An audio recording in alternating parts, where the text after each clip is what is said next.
Mis vestidos eran sacos de papas. Desde los 8 hasta los 14, viví violencia que nadie quiso ver. Fui despreciada, silenciada, humillada, pero no me rendí, porque no importa dónde empieza tu historia, lo que importa es que seas tú quien escriba al final.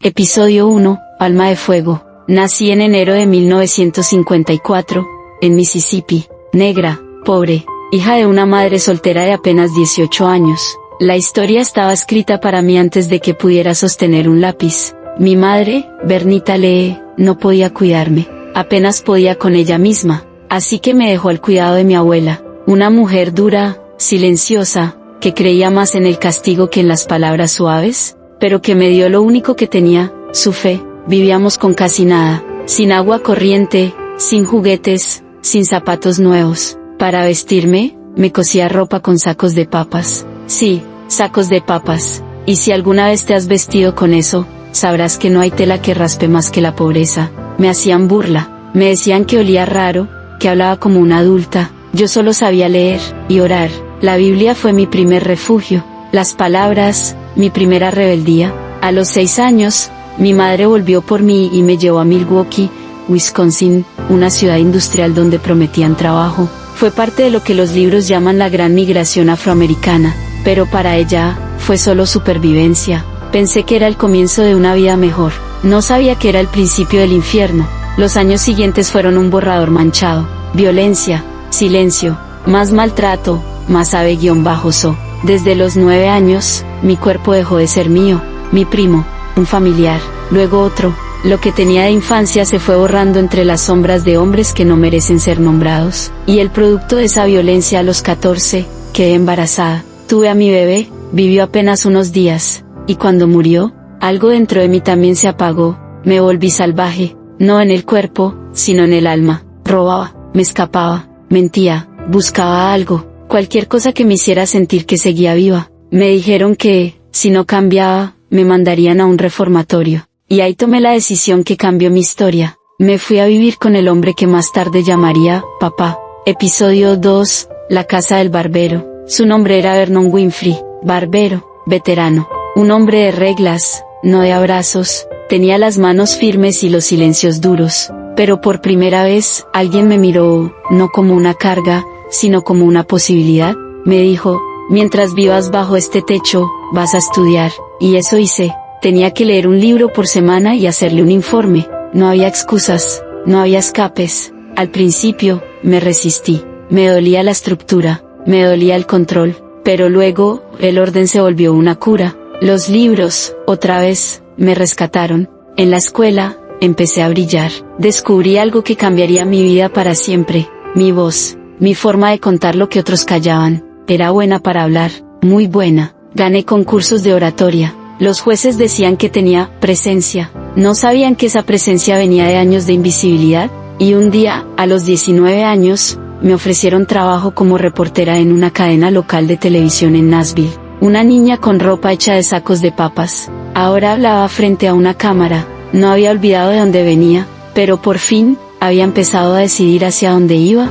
Episodio 3, no me querían en pantalla. Ahora tengo mi propio canal. Tenía 19 años. Seguía estudiando en la Universidad Estatal de Tennessee. Una beca, un cuarto modesto, una voz que a veces temblaba, pero siempre volvía a levantarse. Desde niña había participado en concursos de oratoria. Sabía mover una sala con mis palabras. Sabía cuándo hacer silencio, y cuándo romperlo. Una vez, gané un certamen nacional y me llevaron a la Casa Blanca como embajadora juvenil. Yo, la chica con vestido prestado y zapatos gastados, caminando por pasillos donde antes solo imaginaba entrar con los ojos cerrados. No tenía experiencia, pero tenía algo que no se enseña, presencia. Mi voz tenía textura, mi emoción era real, y eso, para algunos, era un problema. A los 19 años, mientras seguía estudiando, me contrataron en Black TV, una filial de CBS. Fui la primera mujer afroamericana en ese puesto. No se celebró, no hubo flores. Solo un escritorio,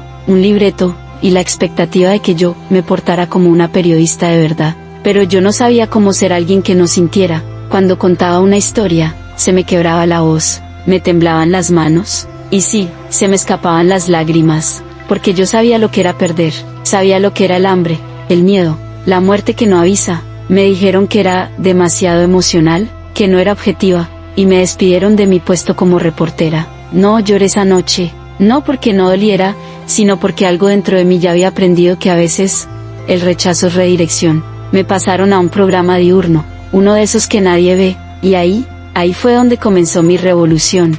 En 1983, WLS-TV, un canal local de Chicago, me invitó a ser la presentadora del programa matutino, AM Chicago. El programa tenía muy bajo rating y necesitaban una figura fresca, cercana y carismática. Me vieron en televisión en Nashville y quedaron impactados por mi autenticidad. Era una apuesta, un canal grande en una ciudad enorme.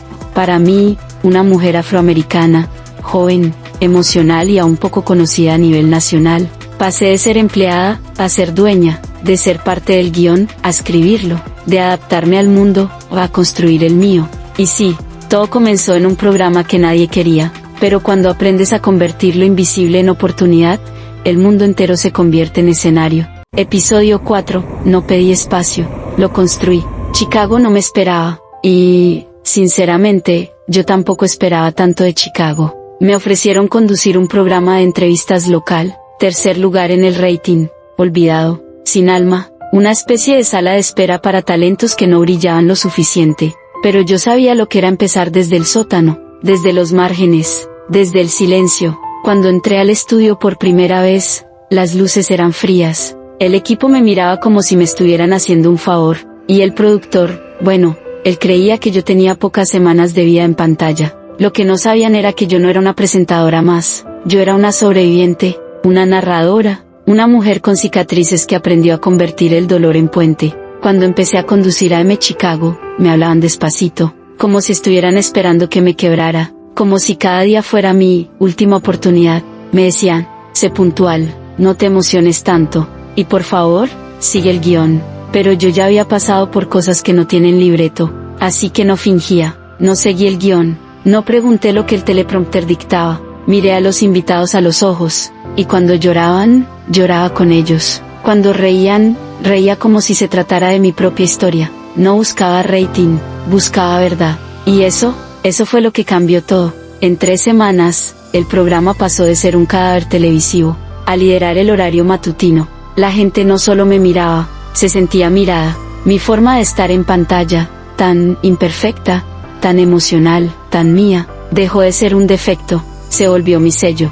Y entonces tomé una decisión que marcaría el resto de mi vida. Dejé de pedir permiso. Los mismos que me subestimaron, empezaron a tocar la puerta de mi camerino con sonrisas que antes no tenían. Yo no dije nada, solo hice lo que siempre había hecho, convertir la duda en plataforma. Y entonces llegó la propuesta, Oprah, queremos ponerle tu nombre al show. Les dije, está bien, pero ahora yo quiero los derechos. Algunos rieron, otros dudaron. Pero yo ya había aprendido a no trabajar en casas donde no me quieren dueña. Así nació Harpo Productions. Oprah al revés, porque, por primera vez, tomaba control del espejo. No quería ser solo la cara frente a la cámara, quería ser quien decidiera qué se contaba, cómo se contaba, y a quién se le daba voz. Harpo no fue solo una empresa, fue una declaración, una promesa a esa niña vestida con saco de papas. Nadie va a escribir tu historia por ti.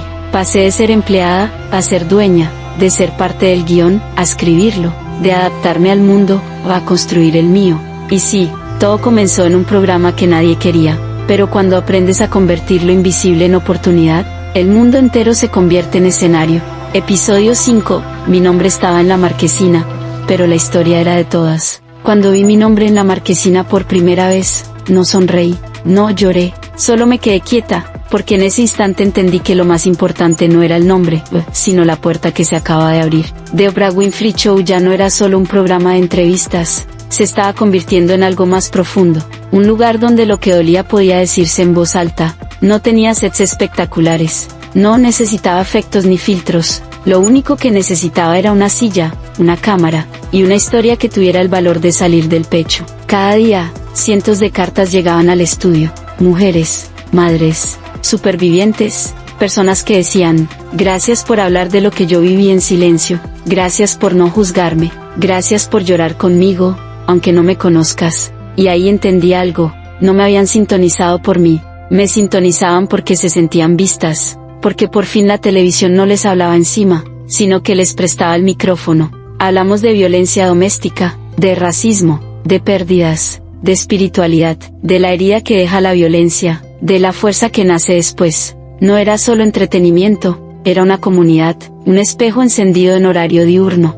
una terapia colectiva disfrazada de talk show. Recuerdo la entrevista con una mujer que había perdido a su hijo. Al aire, rompió en llanto, y yo no intenté consolarla con frases vacías, solo extendí la mano, y lloré con ella. Esa noche, más de 30.000 personas escribieron al canal, no para criticar, sino para decir, yo también he llorado así.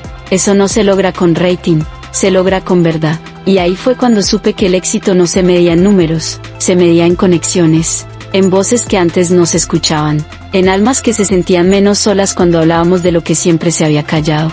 The Oprah Winfrey Show no solo cambió mi vida, cambió la televisión, cambió el permiso para sentir, cambió la forma en que las mujeres, y también muchos hombres, se miraban a sí mismos después de escuchar una historia que les tocaba el alma. Yo solo fui el canal, pero lo que pasó, fue mucho más grande que yo. Episodio 6, cuando el micrófono se convirtió en misión. Yo solo fui el canal, pero lo que pasó, fue mucho más grande que yo. Un día, mientras salía del estudio, una mujer se me acercó. Tenía las manos temblorosas y los ojos húmedos. No me pidió una foto, no me pidió un autógrafo, solo me dijo, gracias por salvarme, sin conocerme. No supe qué responder, porque entendí que ya no se trataba de mí, ni del rating, ni del show. Se trataba de lo que habíamos construido juntas, un espacio donde el dolor no tenía que esconderse, donde el trauma encontraba voz, donde la vergüenza se transformaba en dignidad. Durante años, recibí miles de cartas, de madres, de niñas, de hombres que jamás pensaron que llorar frente al televisor fuera una forma de empezar de nuevo.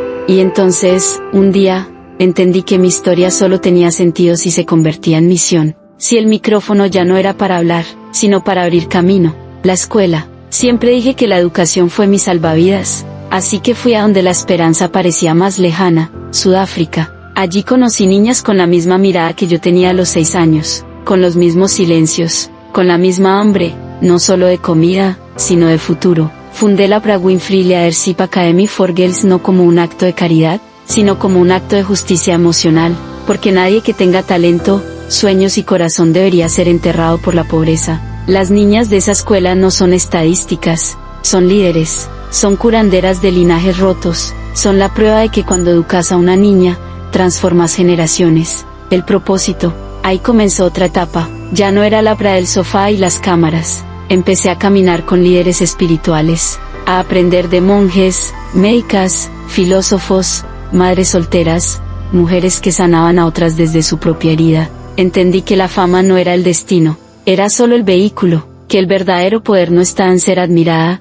sino en ser útil. Hablé del alma, de la culpa, del perdón, de cómo sanar no es olvidar, sino dejar de sangrar por la misma herida. Pasé de contar historias, a provocar transformaciones. No todas tenían cámaras, no todas se grababan, pero eran reales, como la mujer que me escribió desde la cárcel diciendo, después de escuchar tu historia, recordé que yo también tenía una, y entonces, supe que el show podía terminar algún día, pero la misión apenas comenzaba. Episodio 7, lo que no se ve, es lo que me construyó. Durante años, todos hablaban del éxito, de los millones, del canal, del vestuario, del aplauso, pero había algo que nunca aparecía en las portadas, la fuerza que me sostenía en silencio.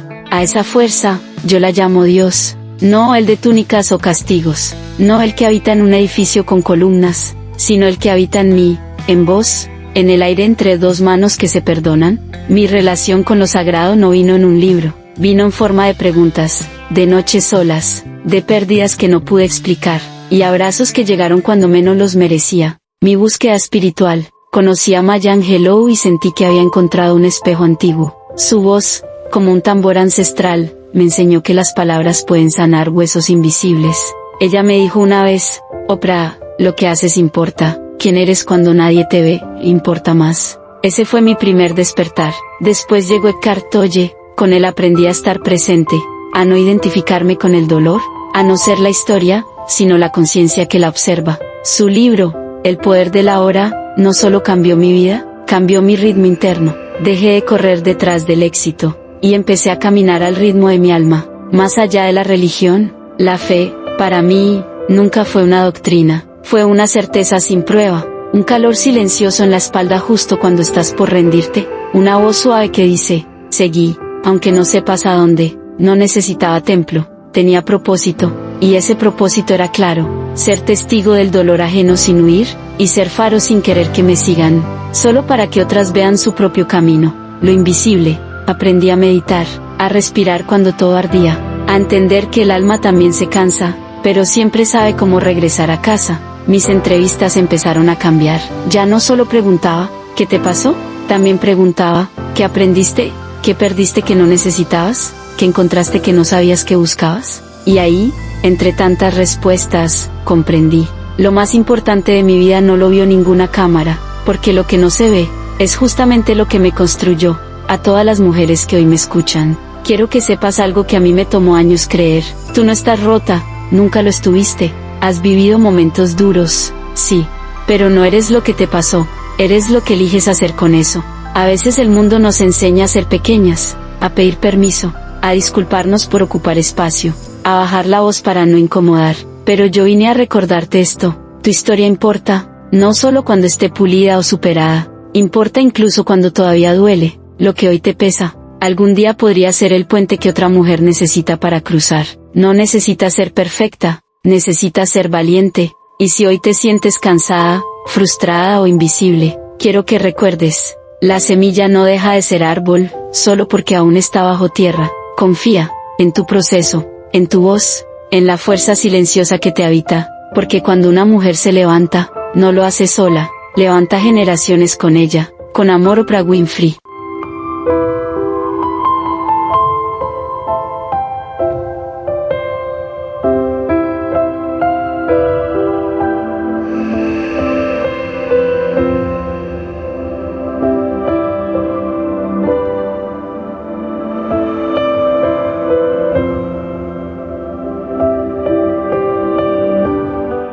Si esta historia te tocó el alma, no la guardes, compártela, porque tal vez, del otro lado, hay alguien que todavía no sabe que también puede levantarse. Suscríbete para seguir escuchando voces que sanan, inspiran y resisten.